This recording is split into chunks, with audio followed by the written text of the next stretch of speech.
بسم اللہ الرحمن الرحیم۔ السلام علیکم۔ اس جوان کا نام جلبیب رضی اللہ تعالیٰ عنہ ہے۔ رنگ کالا ہے، خاندانی اسٹیٹس بھی اعلیٰ نہیں ہے، بس یہ متقی نوجوان ہے۔ شادی کی سے خواہش ہے۔ یہ اپنا مسئلہ اللہ کے رسول صلی اللہ علیہ وسلم کے سامنے رکھتا ہے۔ جناب رسول کریم صلی اللہ علیہ وسلم ایک بندہ بھیج دیتے ہیں کہ فلاں انصاری سے کہو جلبیب رضی اللہ تعالیٰ عنہ کو اپنی لخت جگر کا رشتہ دے دو۔ امام احمد ابن حنبل کی صحیح حدیث کے مطابق جب یہ پیغام لانے والا انصاری کے دروازے پر آیا اور پیغام دیا تو انصاری کہنے لگا، ٹھیک ہے، مگر میں ابھی بچی کی ماں سے مشورہ کر کے آیا۔ جا کر لڑکی کی ماں سے مشورہ کیا تو دونوں اس نتیجے پر پہنچے، یہ نہیں ہو سکتا۔ ہم نے تو فلاں بڑے بڑے لوگوں کو پیغام کو رد کر دیا اور بھلا اب جلبیب رضی اللہ تعالیٰ عنہ سے نکاح کریں۔ لہٰذا انصاری خود اللہ کے رسول صلی اللہ علیہ وسلم کے پاس جا کر یہ عذر بیان کرنے ہی والے تھے کہ بیٹی جو پردے کے پیچھے اپنے ماں باپ کی گفتگو کو سن رہی تھی، وہ فوراً ماں کو مخاطب کر کے بولی، آپ لوگ اللہ کے رسول صلی اللہ علیہ وسلم کی بات کو رد کرتے ہو، جب حضور نبی کریم صلی اللہ علیہ وسلم خوش ہیں تو پھر کیوں کر انکار کرنا چاہتے ہو؟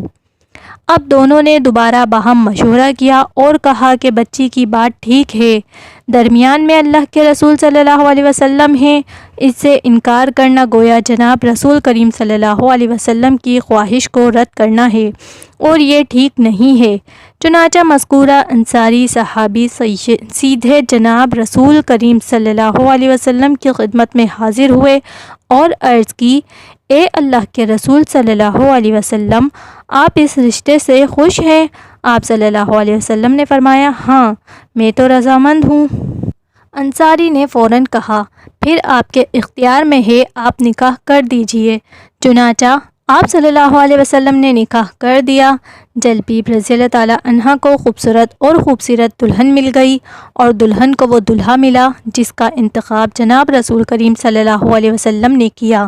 حضرت ابو ہریرہ رضی اللہ تعالیٰ عنہ کہتے ہیں، انصاریوں کی جناب رسول کریم صلی اللہ علیہ وسلم سے اس قدر محبت تھی کہ وہ اپنی بچیوں کے نکاح جناب رسول کریم صلی اللہ علیہ وسلم کی رضا ملنے پر کرتے تھے۔ حضرت انس رضی اللہ تعالیٰ عنہ بیان کرتے ہیں کہ میں نے خود دیکھا، جلبیب رضی اللہ تعالیٰ عنہ کا گھر بڑا آسودہ حال تھا، تمام مدینے میں ان سے بڑھ کر کوئی خرچیلا نہ تھا۔ حضرت ابو بردہ رضی اللہ تعالیٰ عنہ مزید بتاتے ہیں کہ حضرت جلبیب کی طبیعت بڑی خوش مزاج تھی۔ صحیح مسلم میں مزید تفصیلات بھی ہیں کہ کفار کے ساتھ جنگ میں حضرت جلبیب رضی اللہ تعالیٰ عنہ نے 7 افراد کو قتل کیا، پھر کافروں کے ایک جتھے نے یکمشت ہو کر آپ کو شہید کر دیا۔ اللہ کے رسول صلی اللہ علیہ وسلم جب انہیں تلاش کرتے ہوئے ان کی لاش کے پاس آئے تو فرمایا، اس نے 7 کو مار کر شہادت پائی ہے، یہ میرا اور میں اس کا ہوں۔ آپ صلی اللہ علیہ وسلم نے یہ جملہ 2 یا 3 مرتبہ دہرایا۔ پھر قبر کھدوائی گئی تو آپ صلی اللہ علیہ وسلم نے اپنے ہاتھوں پر اٹھا کر حضرت جلبیب رضی اللہ تعالیٰ عنہ کو قبر میں اتارا۔ رسول اللہ صلی اللہ علیہ وسلم کا دست مبارک ہی اس شہید کا جنازہ تھا، ان کا غسل دیا جانا بھی مذکور نہیں، لہٰذا بغیر غسل کے دفنائے گئے۔ جلبیب رضی اللہ تعالیٰ عنہ کی زوجہ محترمہ کے مقام کا کیا کہنا کہ اللہ کے رسول نے اس زندگی کے تمام سکون عطا فرما دیے انہیں، لہٰذا تمام انصاری عورتوں میں یہ خاتون سب سے زیادہ خرچ کرنے والی تھیں۔ اس خاتون کی ولایت و کرامت اور عظمت و بزرگی اس سے بڑھ کر اور کیا ہو سکتی ہے کہ جب انہوں نے پردے کے پیچھے سے اپنے والدین سے کہا تھا کہ جناب رسول کریم صلی اللہ علیہ وسلم کی بات مت لوٹاؤ، تو اللہ نے قرآن کا یہ مقام نازل فرمایا۔